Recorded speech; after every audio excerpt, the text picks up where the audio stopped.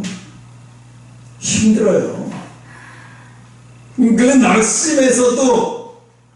그 낙심에서도 말씀 안에 항상 거하게 해달라. 그래서 낙심이 잠깐 스쳐가는 바람이 되게 해달라. 낙심이 완전히 들어와서 나를 꽈리 들고 나를 주장해가려 가지고 내가 꼼짝 못하게 해버리면 그때 어떻게 돼? 신앙이 곤두박질 돼버려. 기도도 안 돼. 그렇다고 세상으로 가자니 세상에서는 완전히 이방인이 돼버린 것 같고 어떡하지? 이렇게 돼버리는 거예요. 그래서 여러분 속에서 여러분이 힘들다 고통스럽다 할 때 여러분 속에서 여러분의 통해서 자비의 통로가 되겠다. 하나님 오늘도 내가 직장에서 하나님의 사랑이 전달되게 해주시고 하나님의 자비의 통로가 되게 해주세요. 이 한 주간도 하나님의 자비의 통로를 살게 해주세요. 그래서 정말로 하나님의 자비의 통로가 된다면 나중에 그 사람은 요셉 같은 복을 받아요. 요셉이 그래서 그 감옥 안에서 자비의 통로 노릇을 10년을 한 거예요. 자비의 통로로 노릇을 하니까 사랑의 하나님의 눈으로 그 사람을 불쌍히 여기고 돌봐준 게 그게 바로 자비의 통로예요. 그게 바로 자비의 통로라고요. 그 자비의 통로가 그 자비의 통로로 살면 나중에 하나님이 그 자비의 통로를 통해서 어마어마한 10배, 100배의 문을 열어버리면 나도 모르게 세상 사람들에게 다스리는 위치로 축복이 가는 거예요. 다스리는 자의 축복으로 가는 거예요. 생각해봤어요. 하나님이 다윗이 비록 아버지 어머니한테 인정받지 못한 아들이었지만 아버지 어머니가 양떼들을 맡겨서 네가 잘 지켜서 양떼를 한 사람도 양떼 하나도 죽지 않게 잘 보살펴 키워서 그래서 양떼를 몰고 가면 한 2, 3년 집에 못 들어와요. 그러고 들어오는 거예요. 그러니까요, 얼마나 힘들겠어요. 근데 그 다윗이 그 어린 나이에 밤늦게도록 아버지가 무섭다라기보다는 자기가 양떼를 보살피고 지키려고 얼마나 애를 써요. 거기서 다윗에게 어려서부터 다윗은 뭘 배웠냐? 하나님의 자비의 눈으로 보는 걸 배웠어요. 양떼들을 지켜주고 보살피고 양떼를 지키고 보살피고 하나님의 자비의 시간을 보였어요. 제가 엊그제 그 무슨 다큐 프로그램 조금 봤는데 유튜브를 통해서 산골짜기 아주 산골짜기 할머니 오래 살아요. 87세인데 할머니 자식들이 다 장가시집 보내고 1년에 한 번도 올까 말까 한데 여기 와야 같이 잘 때도 없고 그래서 자식들이 언제 한 번 오라 그러면 이제 나갔다 버스 타고 가면 자식들 데리러 오는데 혼자 사는 게 좋대. 그럼 할머니 이 산속에서 혼자 어떻게 사세요? 그랬더니 너무 괴롭고 심심해서 하루는 고양이가 그렇게 밤마다 오기로 해서 배고파서 저러나 그러고 밥을 갖다 줬더니 생선하고 이렇게 그렇게 잘 먹더래요. 근데 또 오고 또 어느 날 이 고양이가 새끼를 5명을 데리고 오더래요. 그래서 웃었대. 네가 가족을 데리고 오는구나. 내가 심심하다고 가족을 데리고 오네. 그래 너 새끼까지 다 데리고 왔어. 그래 고생했다. 그래서 꽁치하고 뭐 해가지고 밥을 해가지고 이렇게 해서 줬대. 그런데 새끼가 4마리 새끼가 그 밥을 먹고 있는데 어미가 한 2m쯤 떨어져서 쪼그리고 앉아있는 거예요. 새끼가 밥을 먹을 때까지. 그래서 PD가 그래요. 할머니 왜 저 어미는 같이 밥을 안 먹죠? 그러니까 에이그 이 철없는 짐승도 많고 맛본 철없는 사람아, 당신 어머니가 어떡하지? 자식들이 맛있는 거 먹을 때는 어떻게 엄마가 맛있는 거 맛있냐? 나도 같이 먹자 그러면 막 먹어? 자식들 다 먹는 거 보고 난 다음에 남기면 그때 가서 먹지. 그게 엄마의 자비의 마음이에요. 그게 하나님이 엄마에게 주신 하나님의 마음이에요.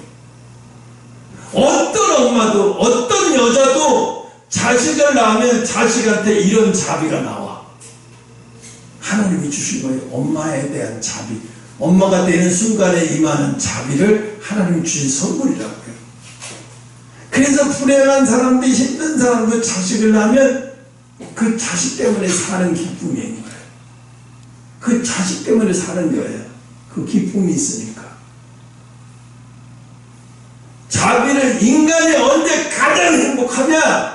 자비를 베풀 때 행복한 거예요. 자비를 베풀 때 행복해요. 근데 사람들은 어떻게 그 자비를 베푸는 거 왜 그거 하면 그게 하는 게 행복인지 몰라요. 지나고 보면 그게 얼마나 행복인 줄 아는데.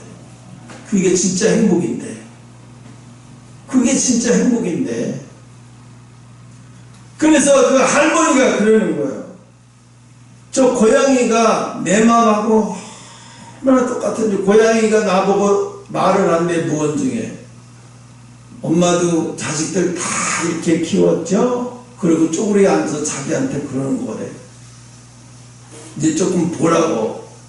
새끼들이 다 먹어 배가 부르니까 이제 다 나가. 그 나머지를 조금밖에 안 남았는데 어미가 와서 다 한탕으로 깨끗하게. 그러니까 할머니가 안쓰러워서 부엌에 가서 자기 점심 먹으려고 했던 거에다가 그걸 더 비벼서 고양이한테 주니까 고양이가 먹기도 전에 할머니 손을 핥아요. 고맙다. 그러더니 그걸 먹는 거예요. 내가 그거 보는데 눈물이, 이게 머리가 너무 아프면서 눈물이 나니까 어떻게 할 수가 없더라고. 이러고 계속 쳐다봤어요.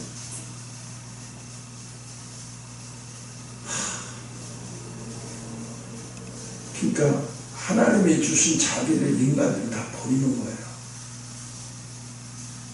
엄마에게 어머니 될 사람, 어머니가 되는 순간부터 하나님이 자비를 다 주시거든요. 그 자비가 내가 엄마가 되는 순간에 그 자비가 나와요. 그럼 그 자비를 사용하면 되는데 사용을 안 해요. 귀찮다는 이유. 왜? 그 자비를 사용하면 자기가 행복해지는데도 불구하고. 자식을 하는데 어떤 사람은 불행해지고 어떤 사람은 행복해져요. 왜 그럴까요? 자비를 사용 안 하고 이기주의에 붙들려면 자식이 아무리 나도 행복하지 않아요. 남보라 엄마가 엄마 정말 이제 제발 그만 나. 창피해 죽겠어. 학교 갔다 내 나이가 몇인데 엄마 동생을 떠나면 어떡해.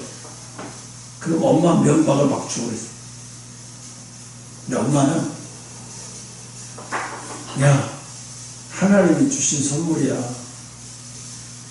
엄마가 엄마의 몸에서 생리현상이 끝나서 엄마가 임신이 안 되면 모를까? 임신이 되면 계속 할 거야.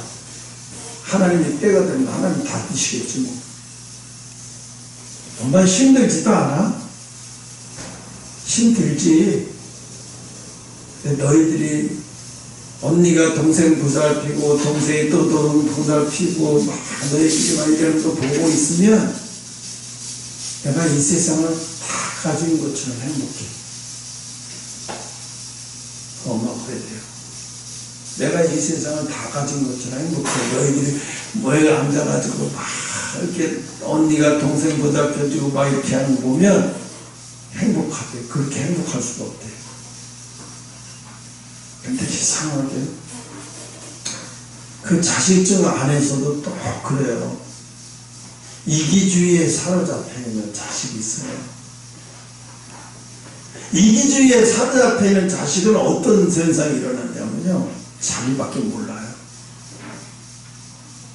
자기밖에 모르는 자는 어떤 현상이 일어나냐, 우울증에 사로잡혀요. 마귀가 그를 심하게 사로잡고 있어요.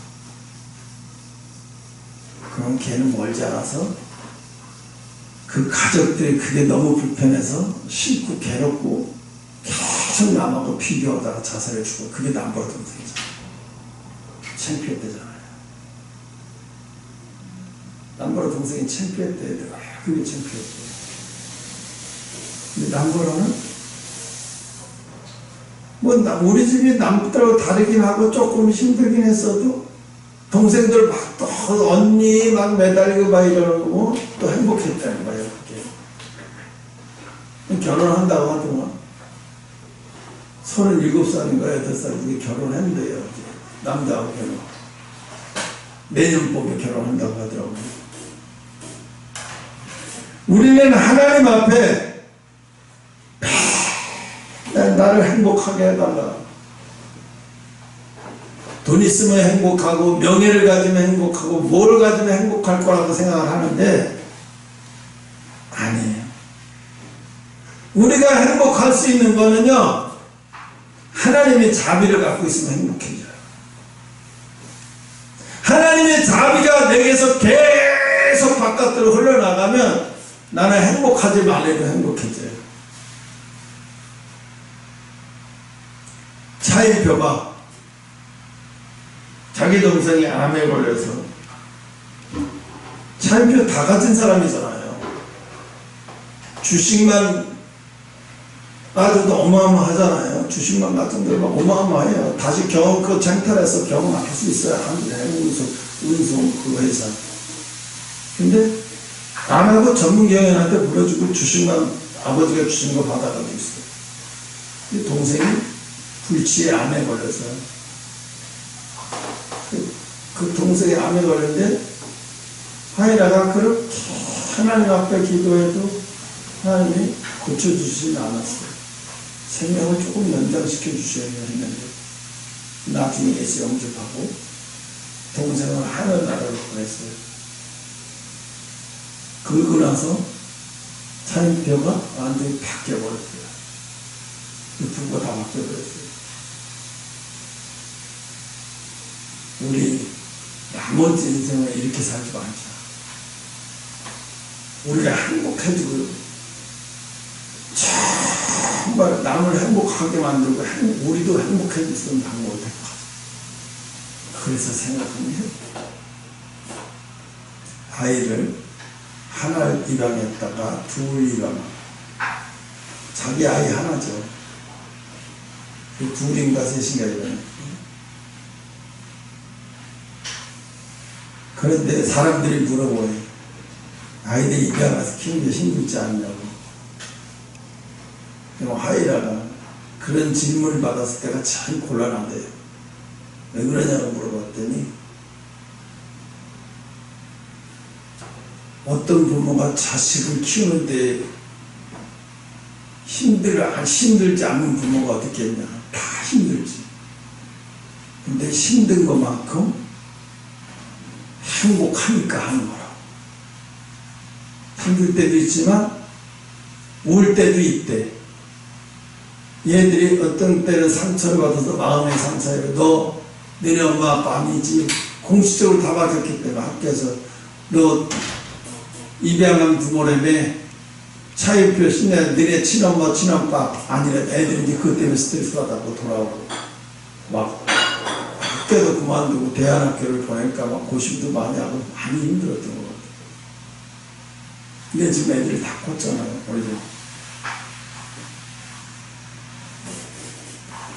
근데 이제는 그래. 지금 또 그 시대가 오면 또 입양할 수도 있대. 또 입양하겠대. 왜냐하면 힘든 게 문제가 아니라 어차피 인생은 힘든 거에 이렇게 살아도 저렇게 살아도 힘이 들어야 그게 인생이지. 힘이 안 들면 정신병 걸려 죽지 그게. 힘이 드니까 인생이지. 그러니까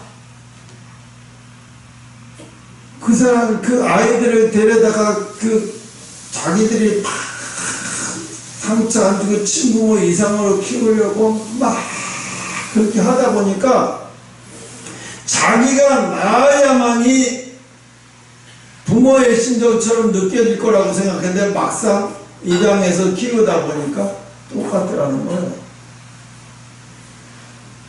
입양해서 키우다 보니까 똑같더라는 거예요.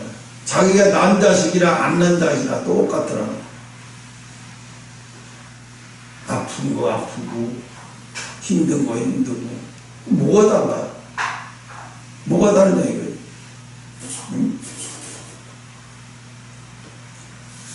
그래서 신앙의 최고의 정점은 자비의 도구가 되는 거예요. 하나님의 자비의 도구, 하나님의 사랑의 도구가 되는 거예요. 율법의 도구가 되는 게 아니고 율법의 도구에서 벗어나야 돼요. 자비의 최고의 자비의 도구가 누구예요?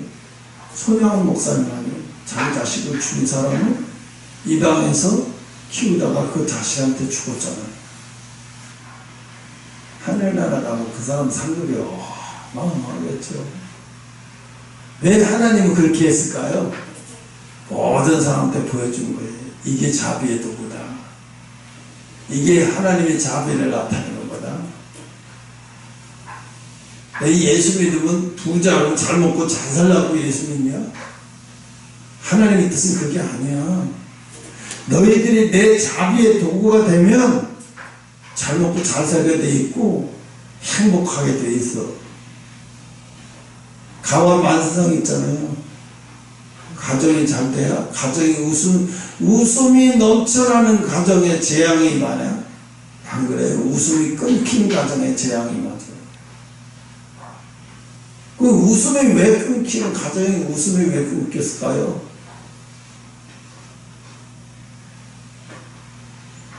특히 우리도 그래요. 우리도 웃음이 끊겼어요.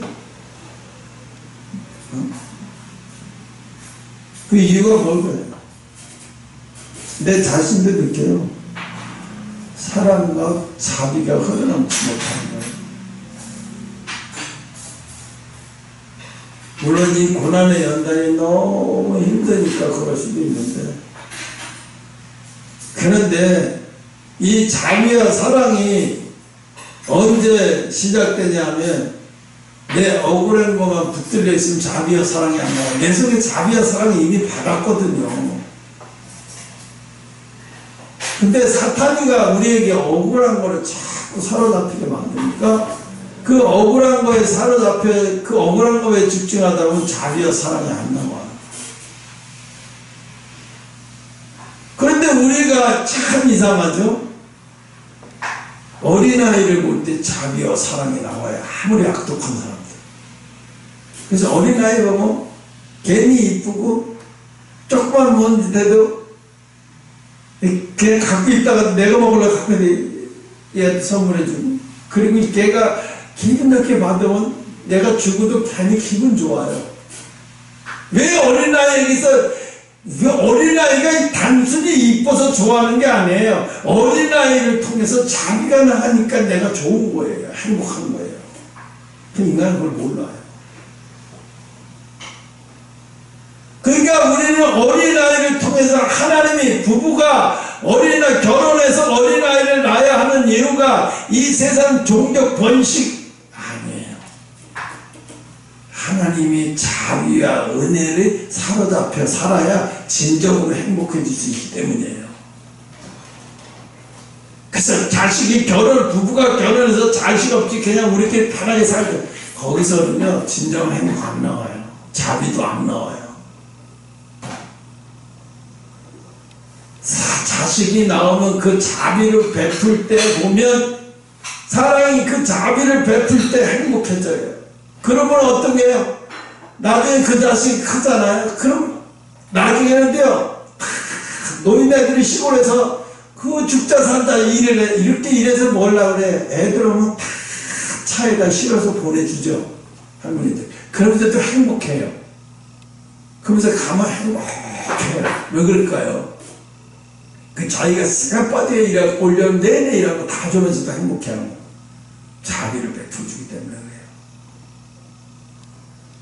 우리는 그 인간적인 모성이라고 그러는데 그 차원나무가